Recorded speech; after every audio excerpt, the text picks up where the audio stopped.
Jack and Fabrizio's tickets were for cabin G60, which unfortunately did not exist on Titanic's deck layout. Cabin numbers on G deck only went up to number 41, but had the cabins continued, they likely would have been located somewhere around here towards the stern, if the ship was built bigger and had a little more room.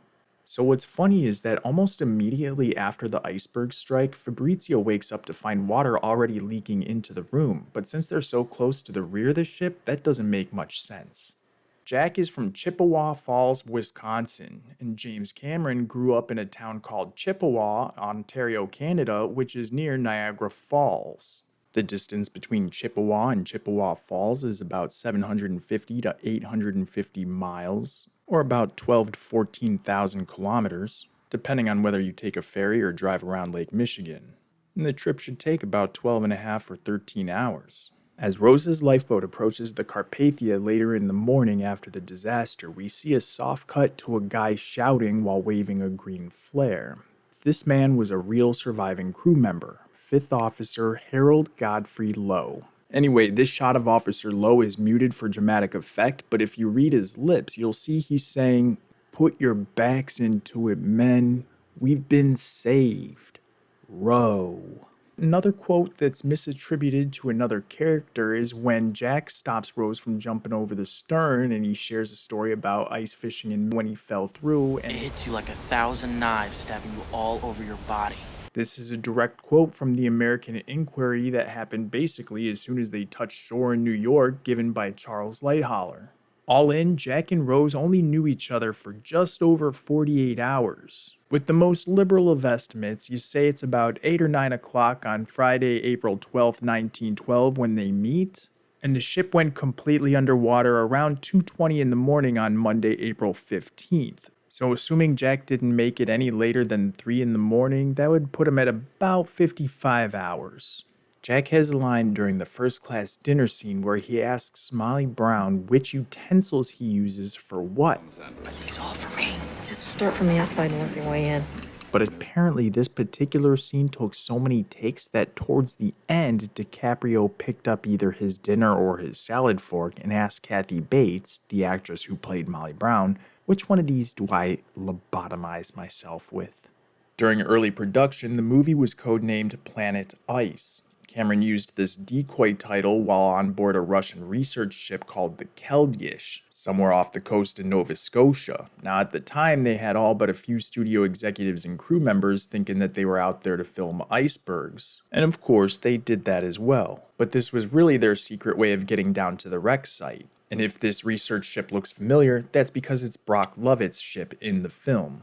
First Officer William Murdoch was portrayed quite unfairly. He's shown shooting passengers and taking bribes, and, you know. But there's more evidence in survivor accounts saying that Murdoch probably acted more as a hero. He did his best to get as many passengers off the ship as safely as he could, and was last seen being washed overboard as a wave swept over the decks. So it goes without saying, Murdoch's family wasn't happy with this portrayal. James Cameron pitched the film to 20th Century Fox as Romeo and Juliet on the Titanic. Funny enough, the year before Titanic's release, both DiCaprio and Winslet starred in Shakespearean films. DiCaprio actually played Romeo in Romeo and Juliet, and Winslet played Ophelia in Hamlet. As legend has it, Leo received the offer to play Jack while still shooting as Romeo. It was rumored for many years that the breakfast scene where Cal violently flips the table was totally ad-libbed by Billy Zane, and thus Kate Winslet's reaction was totally authentic. But in an interview during the film's 25th anniversary, Zane clarified that, yeah, the decision was made that day, but it wasn't an ad-lib. With all the glass or ceramic, whatever was on that table, it would have been dangerous and inappropriate to just flip the table without telling anyone. He also had to keep in mind that they might need to do multiple takes, and as far as this scene goes, apparently they had to do at least a dozen. While Rose is flipping through Jack's sketchbook, she comes across a few drawings of this one-legged prostitute model. Most people think we're supposed to use our imagination to get the best effect on this one, but we do get 2 frames while she's flipping to the next page of Madame Bijou where we can see this woman, and I'm probably going to have to blur this part out. It is just art, but this is YouTube and they call the shots. This is only my second video on a brand new channel, so I don't want to go hitting any TOS icebergs and sink this channel, if you know what I mean. Although that metaphor would make more sense if this was my first video and my maiden voyage and whatnot, but I digress. Here's the model using a crutch under her right arm to stand. And since we're moving on to Madame Bijou, it's interesting to note Cameron got the idea to make up this character from a 1932 photograph taken by Hungarian-French photographer, sculptor, medalist, writer, and fellow filmmaker Brassai, called Bijou au de la Lune Montremer. This is French and it translates to Jewel at the Moon Bar in Montremer. Bijou, as in Madame Bijou, is spelled the same but has an X on the end, which makes the word translate to jewelry, so Jack's model's name translates to Mrs. Jewelry. And his drawing was also done in Montremer. And looking at them side by side, the inspiration is abundantly obvious. And looking over the original script, there's no mention of Madame Bijou at all. It goes straight from the love affair accusation to telling him he has a gift.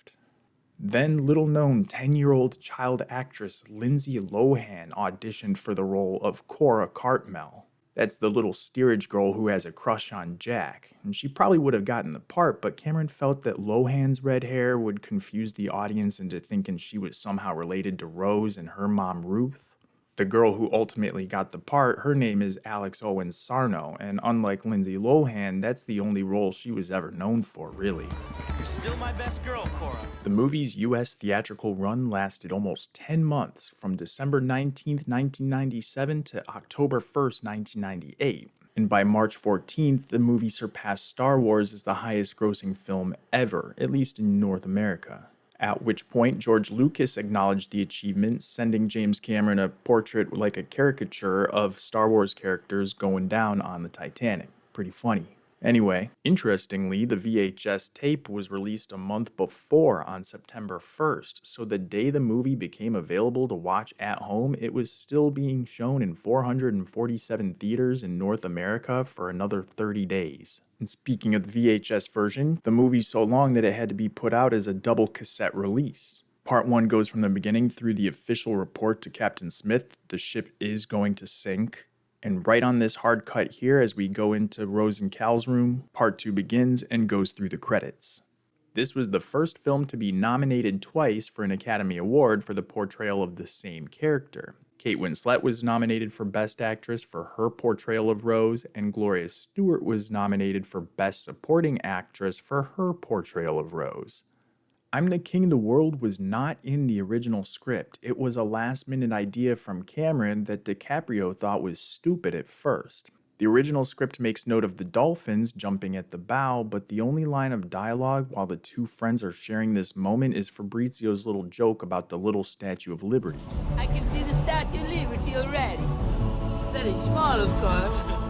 The pod of dolphins racing along at the bow doing a show for Jack and Fabrizio are common dolphins, or more specifically short-beaked common dolphins, distinguishable by their unique color patterns, although to classify them as a separate species of either short-beaked or long-beaked variety is to be scientifically out of date. That's what they'd be called in 1912, but no matter their length of snout, they all fall into the same species category, Delphis, today. Cameron got the idea to create the movie while in his home one night while the TV was on, but muted and A Night to Remember came on. He left it with the sound off as his imagination started turning its wheels, and then he went on to spend the next 5 years or so doing research on the Titanic, writing the script, and networking with movie studios. He recreated the scene of Captain Smith getting a warning about ice and reassuring passengers it's nothing to worry about. Ice warnings from steamers ahead of us. Oh, we shall keep a sharp lookout. Oh, not to worry. Quite normal for this time of year. And the scene of the third-class dance party, from the way the male lead takes the female lead out onto the dance floor, and then we get close-ups of the musician's hands, and even the little arm-in-arm spin dance move. And recreated scenes of passengers playfully kicking around chunks of ice right after the berg hit. He reused the line where one of the stewards tells a passenger they lightly threw a propeller blade as an excuse for why there was a shudder. I tell you, she's thrown a propeller blade. I shouldn't worry, madam. We've lightly thrown a propeller blade. The scene where Thomas Andrews says it's a mathematical certainty was also in that movie, but instead of saying an hour or two at the most in A Night to Remember, he said the average, an hour and a half.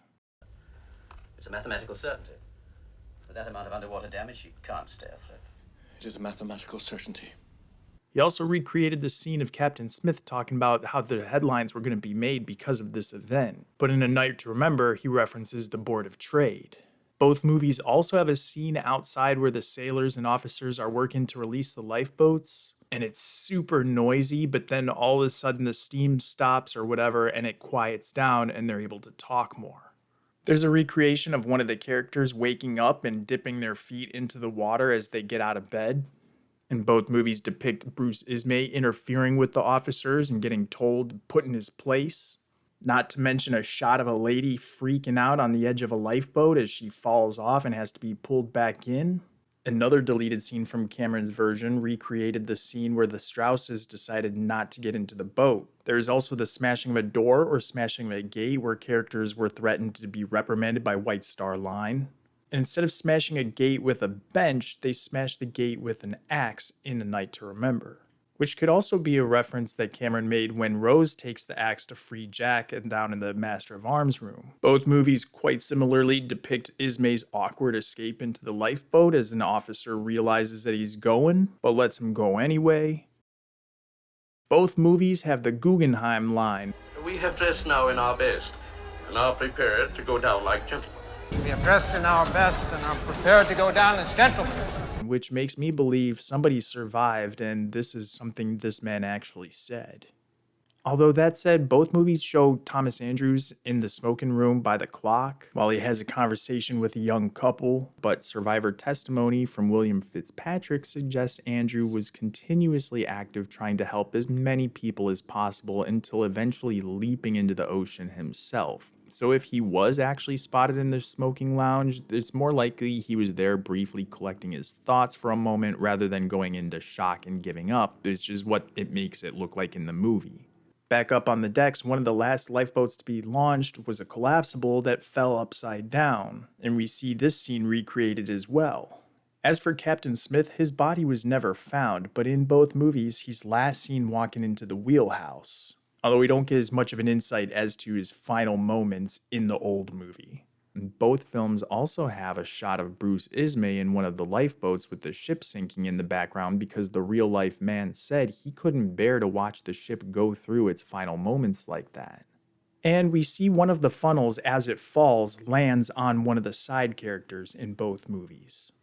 When Rose finds the axe behind the glass, she breaks it with the fire hose and knocks out everything except for one small piece in the upper corner. But in the very next shot, as she reaches in to grab it out, you can see most of the glass is still there and it starts falling out as she pulls the axe. Then when she returns to Jack to use it to cut the handcuffs off, you see Leonardo DiCaprio is wearing suspenders, but his stunt double that stood in at the moment when she actually swings was not wearing suspenders.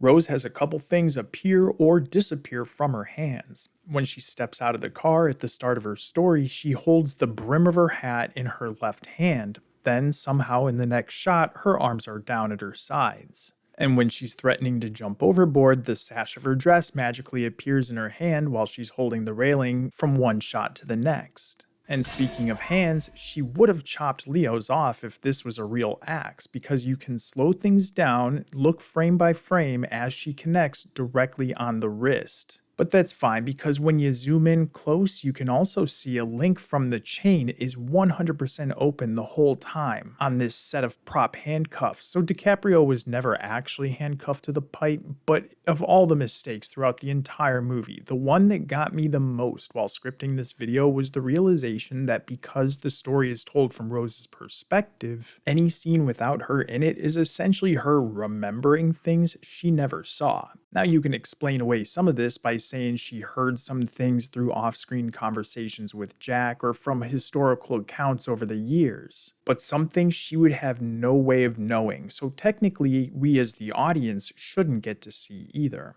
For example, Lovejoy playing with a bullet and punching Jack in the stomach before he leaves, Tommy getting shot by Murdoch, Fabrizio getting crushed by one of the smokestacks, how Captain Smith goes down, how Lovejoy goes down, or how Cal found a lost girl and used her to get into a lifeboat to safety. Stuff like that. During the corset scene, it was supposed to be Rose who was tightening her mother's corset, but Cameron and the other two actresses just felt the scene would be more powerful if Rose was the one in the corset, so that's what they changed it to. While Cal and Rose are having breakfast, we see he puts his teacup down before he starts to talk, but on the very next shot, as the camera comes in closer, he's taken a sip from it somehow again. The car Jack and Rose hook up in was a 25 horsepower Renault Town Car Type CB Coupe de Ville owned by a man named William E. Carter, who really existed and had that car on board. The real life guy survived the sinking. His car did not. And while boarding at the beginning of the movie, we see this car being loaded via crane. And when we see Rose's hand leaving a print on the window, we get an immediate soft cut as the camera moves inside the car. But if you slow it down, you can see how her hand hits in the center of the window, moves up a bit, essentially smudging the whole handprint, then leaves long sweeping finger trails. But from the inside, the handprint is lower on the glass and is a distinct hand shape with much shorter finger swipes. So the whole thing is a slightly different shape in a slightly different spot, but at least they got the thumb and the finger swipes mirrored. And they got the number of them correct as well, 4 each. But the next time we see the handprint is when one of the stewards finds the car. Here we see it's back up into the middle of the window, but it's a much bigger handprint with much shorter finger swipes, and now there are only 3 of them. When the film came out, only 6 people who survived Titanic were still alive to see it, and of them, only 2 of them are confirmed to have done so. The other 4 chose not to for a desire not to stir up old memories and emotions. The 2 who saw it were Eleanor Johnson Schumann, who was also the only one to truly embrace it, visiting James Cameron on set and getting the royal treatment during the premiere, seeing it at least 3 times. The other was Michael Navratil, who watched it at home and enjoyed it, but only the once, and lived to be Titanic's last remaining male survivor.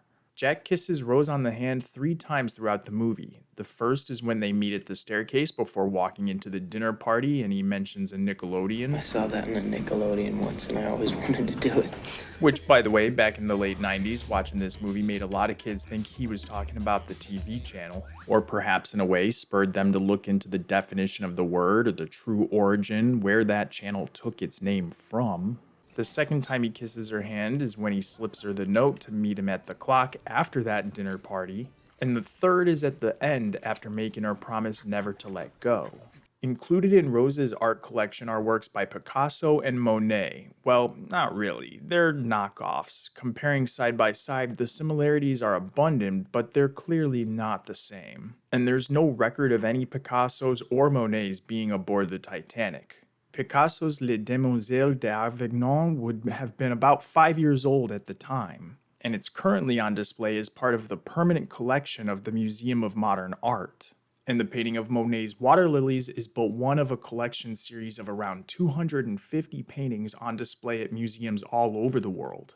This one Jack admires could have been 3 to 15 years old at the time, but when the ship is in its final throes, we see the water lilies underwater. Again, that's fiction. And speaking of art, when Cal discovers the nude picture of Rose in the safe, check the mirror and you'll see Lovejoy sneaking a peek. You dog. The line, "I'd rather be his whore than your wife," was originally spoken in the show Twin Peaks, Season 2, Episode 16, The Condemned. I'd rather be his whore than your wife. Rose goes by 3 names throughout the movie. She's born Rose DeWitt Bukater and uses that name for 17 years. Then she goes under the alias of Rose Dawson for about a decade after faking her death in 1912. Then, sometime in the 1920s, she marries a man with the last name Calvert and takes on his name to become Rose Calvert. The Heart of the Ocean diamond doesn't really exist, but it was modeled after the real-life Hope diamond, which they even make reference to while talking about it. However, if it were real today, it would be worth approximately $500 million, billion with a B, and that's not including any additional value because of its status as a historical artifact being associated with both Titanic and King Louis XVI. Some of you 90s kids might remember Britney Spears' Oops, I Did It Again song, or especially the music video, which has a breakdown at the bridge that totally references the end of the movie. But I thought the old lady dropped it into the ocean in the end. Well, baby, I went down and got it for you. And time. I hope you enjoyed. This is only the second video on this channel, so if you enjoyed, please leave a like on your way out. It helps so much with the growth of a new channel. Maybe check out my video about the original Rocky movie, or subscribe to be the first one to catch my new stuff when it drops.